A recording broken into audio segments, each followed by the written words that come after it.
Yo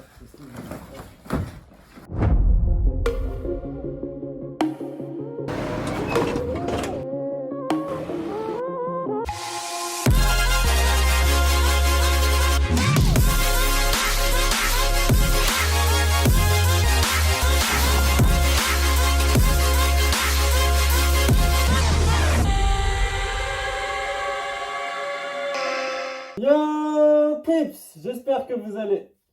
Ouais, c'est pas pratique de s'entendre avec ces trucs. J'espère que vous allez bien et que vous tenez bon d'ici la fin du confinement. Et justement, en parlant de la fin du confinement, il y a un sujet dont je souhaitais vous parler aujourd'hui. En fait, il y a plusieurs villes en Europe et dans le monde, comme à Berlin, Bogota ou Auckland, qui se sont mis à installer un certain nombre de pistes cyclables temporaires. En effet, il y a un vrai sujet qui va se poser quant au retour à la mobilité lors du déconfinement, et notamment par rapport aux transports en commun. Il va falloir éviter que les transports en commun soient saturés pour éviter la propagation du virus, mais à l'inverse, c'est possible qu'il y ait une réaction inverse et qu'il y ait un certain nombre de personnes qui se ruent vers leur voiture, ce qui pourrait causer évidemment de nouveau des pics de pollution ou des problèmes de circulation. Et donc une des solutions, c'est de favoriser l'usage du vélo qui serait idéal pour garder une certaine distance de sécurité tout en se déplaçant dans des zones qui sont très urbanisées. Et la bonne nouvelle, c'est que la ville de Paris se mobilise également pour favoriser l'expansion du vélo dans la région. Des pistes cyclables temporaires devraient être installées à Paris intramuros, mais aussi aux portes de Paris et dans les banlieues. Et puis surtout, grande nouvelle, c'est possible que la rue de Rivoli soit complètement fermée aux automobilistes particuliers et sera exclusivement réservée aux piétons, aux cyclistes et aux véhicules professionnels. Comme j'habite en banlieue parisienne et que mon travail se trouve en plein centre de Paris, je me suis dit que ça serait l'occasion de moi aussi me lancer au vélo électrique, et en faisant quelques recherches, je suis tombé sur Véligo.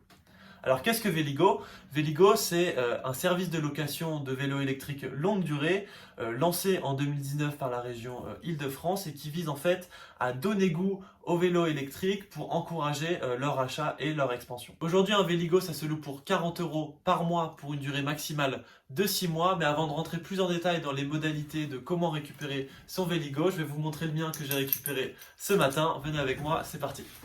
Et voilà la bête. Laissez-moi vous le montrer de plus près.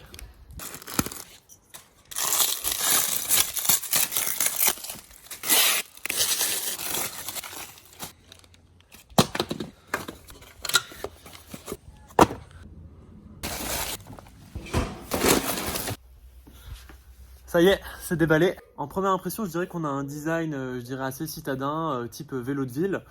C'est un design qui est assez similaire à Vélib par exemple à Paris. C'est pas forcément le type de design que je trouve le plus esthétique, mais je dois dire qu'il y a une vraie impression de qualité et de robustesse sur ce vélo, donc c'est quelque chose qui est quand même assez appréciable. Le Véligo est livré avec pas mal d'accessoires, donc on a par exemple une pompe, on a un chargeur. Moi j'ai fait le choix de prendre un deuxième chargeur additionnel qui coûte 3 € par mois. On a une notice d'utilisation, on a aussi un système de cadenas sur la roue arrière qui marche avec une clé. On a même en plus de ça un cadenas chaîne. La batterie s'enlève et se charge assez facilement. En fait, il suffit de tourner la clé et de tirer la batterie sur le côté droit et ensuite de la charger. Il y a également un petit tableau de bord en fait sur le vélo qui nous permet de changer les vitesses et aussi de nous indiquer le niveau d'énergie du vélo. Un truc super pratique qu'ils ont mis sur le Véligo, et je suis très content qu'ils l'aient mis, c'est en fait un petit espace pour caler son téléphone et mettre son GPS par exemple. On a ensuite tous les basiques d'un bon vélo de ville, des roues assez épaisses, des bons freins, etc. Pour commander un Véligo, c'est en fait assez facile, il suffit de se rendre sur le site de Véligo et s'inscrire. Ils vous proposent ensuite de récupérer votre vélo à un point de collecte, donc ce sont souvent des magasins de vélo qui se trouvent dans votre commune. Ce qu'il faut savoir, c'est que le Véligo coûte 40 € par mois à louer, mais il est possible de l'avoir pour un petit peu moins cher. Si vous êtes étudiant ou senior par exemple, vous pouvez demander une réduction, auquel cas ça revient à 20 € par mois. Bon voilà, c'est tout pour l'unboxing de ce vélo. Je dirais qu'il y a vraiment une impression très qualitative en ouvrant ce vélo. On sent qu'il y a une attention au détail et qu'il y a une vraie réflexion sur le design du vélo. Je pense qu'il va être temps de le tester et de voir un peu à quelle vitesse il peut aller.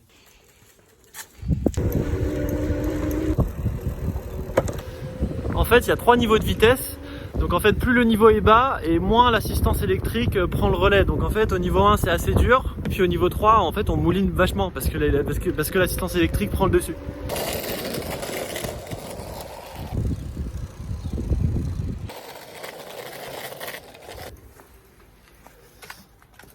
Bon voilà, c'est tout pour cette vidéo. J'espère qu'elle vous aura plu et qu'elle vous aura donné envie d'essayer le Véligo.